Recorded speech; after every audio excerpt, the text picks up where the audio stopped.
এয়া মই বেচনৰ লগত এটা কণী, এটা সৰু পিঁয়াজ, এটা জলকীয়া, অকণমান নিমখ আৰু এচিকুটমান বেকিং ছ'ডা দিছোঁ। দি পেলাই এইখিনি ভালদৰে গুলি লৈছোঁ। অলপ ডাঠ হোৱাৰ কাৰণে অলপ পানীও দিলোঁ। দি পেলাই এইখিনি ভালদৰে গুলি লৈছোঁ। বেলেগ মছলাও দিব পাৰি, কিন্তু মই বাৰু দিয়া নাই। জলকীয়া আৰু পিঁয়াজ দিছোঁ। লগতে কি দিছোঁ, এটা সুন্দৰ বস্তু এটা দিছোঁ। এইটো হৈছে বকফুল। এই বকফুলখিনি ভিতৰৰ ৰেণুটো গুচাই লৈ মই এনেদৰে দি লৈছোঁ। এপাহ এপাহ কৰিও দিব পাৰি, কিন্তু মই এনেদৰে একেবাৰে গুলি লৈছোঁ। আৰু এতিয়া মই ইয়াৰে বৰ ভাজিম আৰু মই এয়া চাহৰ লগত খাম।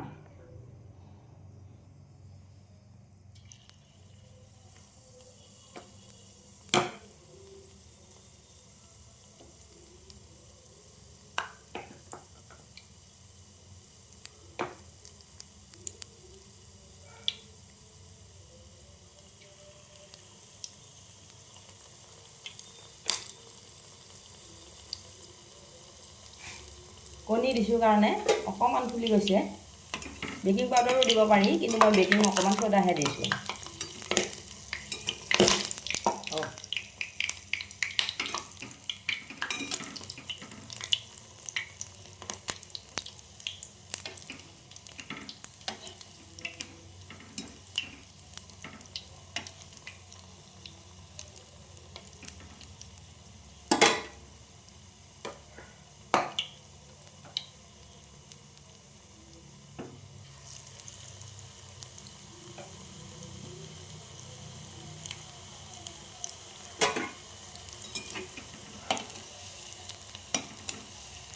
বকফুলৰ বৰ ভাজি খাই খুব ভাল লাগে।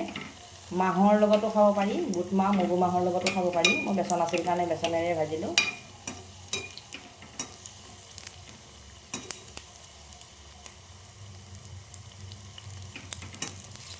এনেকৈ এটা এটাকৈ মই ভাজি গৈ থাকিম আৰু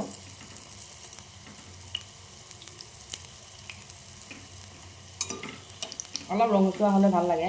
হালধিও দিব পাৰি, ইয়াতে মিট মছলা, গৰম মছলা চব দিব পাৰি, কিন্তু মই বাৰু দিয়া নাই।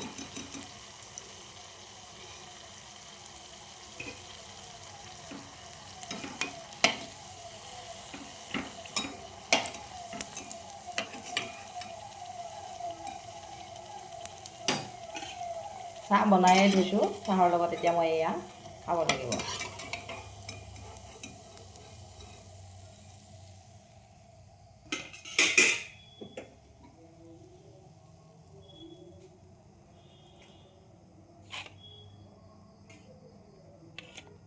এইবিলাক বস্তু গৰমে গৰমে খায়ে ভাল লাগে, খুব সুন্দৰ। অকণমান টমেটো চচ লৈছোঁ আৰু এইখিনি এনেকৈ টমেটো চচ লৈ খাব পাৰি।